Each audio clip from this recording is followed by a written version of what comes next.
नमस्कार भैया। आज हम कक्षा 7 पाठ 8 भाग 2 का आजादी से पूर्व राजस्थान में सामाजिक और शैक्षणिक सुधार के बारे में पढ़ेंगे।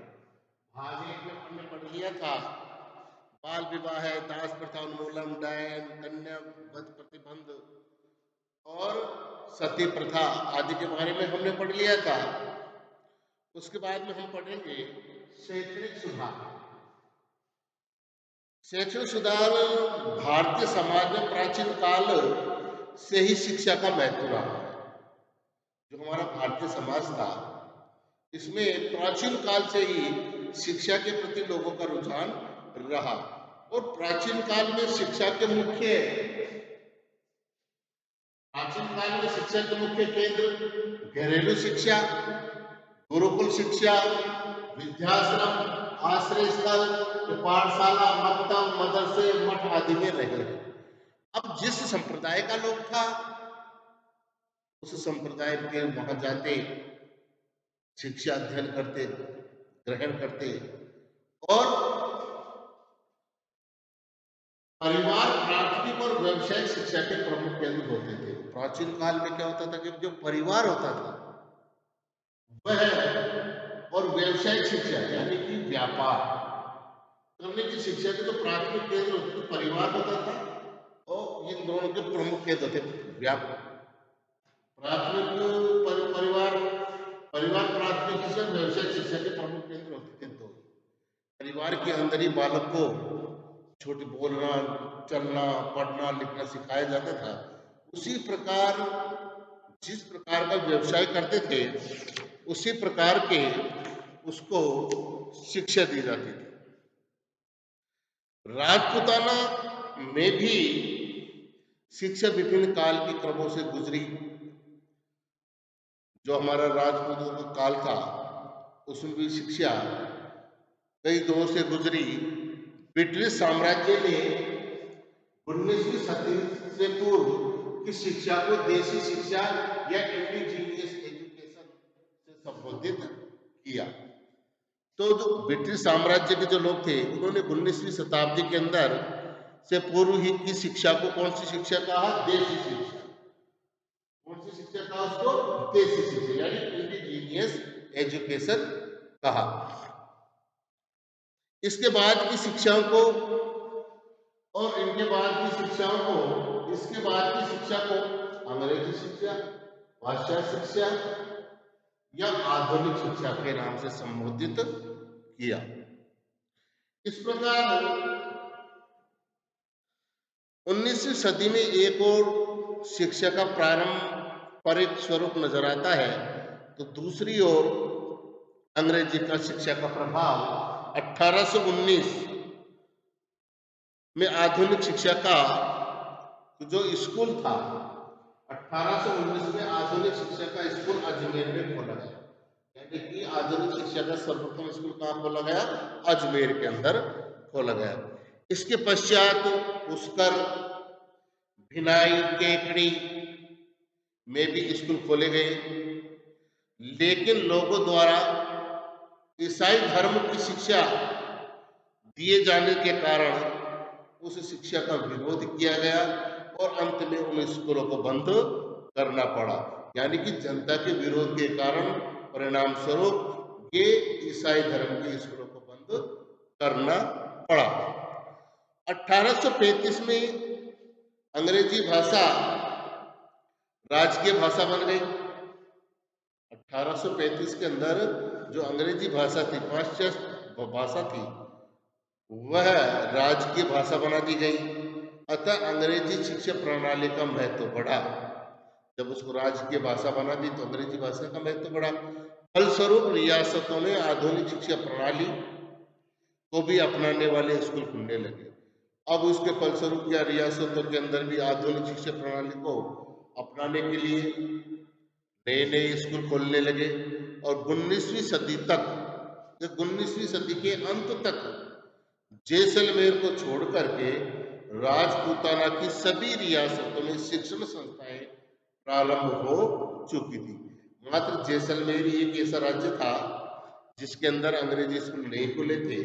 बाकी सबके अंदर आधुनिक शिक्षा की शिक्षण संस्थाएं खोल दी गई थी। प्राथमिक स्कूल, मिडिल स्कूल कन्वर्ट होकर हाई स्कूल बने। प्राथमिक स्कूल यानी 1 से 5वीं तक, मिडिल स्कूल 6ठी से 8वीं तक और हाई स्कूल 9वीं से 12वीं तक। इनमें क्रमोन्नत होते चले गए।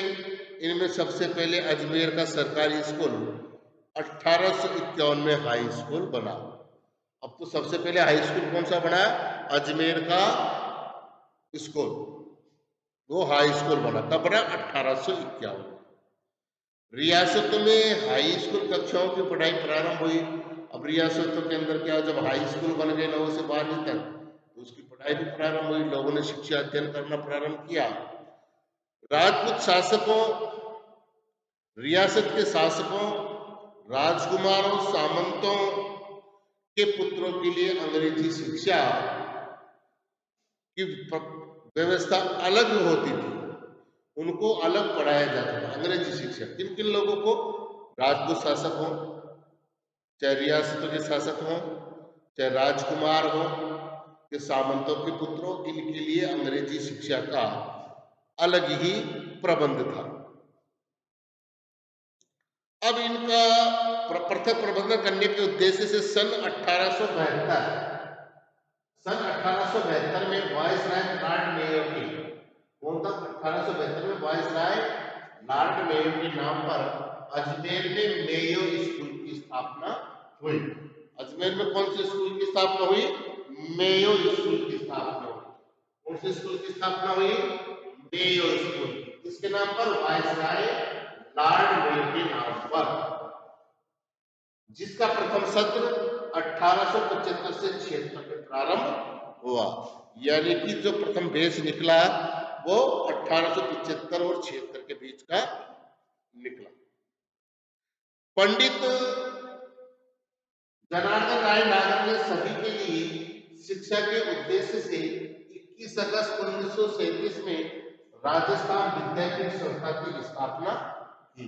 अब जो पंडित जनार्दन राय नागर था, उसने सभी के लिए शिक्षा के उद्देश्य से 21 अगस्त 1937 को में राजस्थान विद्यापीठ संस्था की स्थापना की।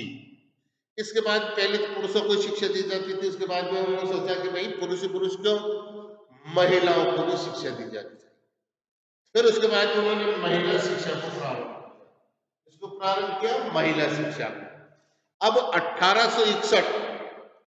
1861 में मिशनरी संस्था कन्या वर्नाकुलर स्कूल प्रारंभ किया गया। सरकार द्वारा 1866 ईस्वी में पुष्कर, अजमेर, मेरवाड़ा केंद्र शासित क्षेत्र में प्रथम सरकारी कन्या स्कूल खोला गया। तो सबसे पहले कहाँ खोला गया सरकारी स्कूल? पुष्कर, अजमेर, मेरवाड़ा केंद्र शासित क्षेत्र में सर्वप्रथम महिला सरकारी कन्या स्कूल खोला गया। देशी रियासतों में महिला शिक्षा को प्रोत्साहित करने के प्रयास हुए। इसके परिणाम स्वरूप उदयपुर, जयपुर, भरतपुर, अलवर, कोटा, झालावाड़, टोंक, बीकानेर आदि रियासतों में भी कन्या विद्यालय खोले गए। अब अजमेर और पुष्कर में जब पहला स्कूल खोला गया महिलाओं के लिए, उसके बाद में दूसरी रियासतों के राजाओं ने भी अपने अपने राज्य में स्कूल खोले, जिसमें से उदयपुर, जयपुर, भरतपुर, अलवर, कोटा, झालावाड़, टोंक, बीकानेर आदि रियासतों के अंदर भी कन्या विद्यालय खोले गए। अब इसके बाद में आता है प्रमुख जननायक। राजस्थान की भूमि में कुछ ऐसे जननायक भी हुए हैं जिन्होंने सिर्फ स्वतंत्रता में अपना योगदान दिया, बल्कि समाज में फैली हुई कुरीतियों को भी दूर करने के साथ ही स्त्री शिक्षा हेतु विशेष प्रयास किए। अब ऐसे जननायक, जन सुधारक हुए जिन्होंने समाज के अंदर फैली हुई कुरीतियां, बुराइयां, जिनके बारे में अपन पहले पढ़ चुके थे, उनको दूर करने के लिए बहुत प्रयास किया और उनके साथ ही साथ उन्होंने महिला शिक्षा को भी काफी बढ़ावा दिया।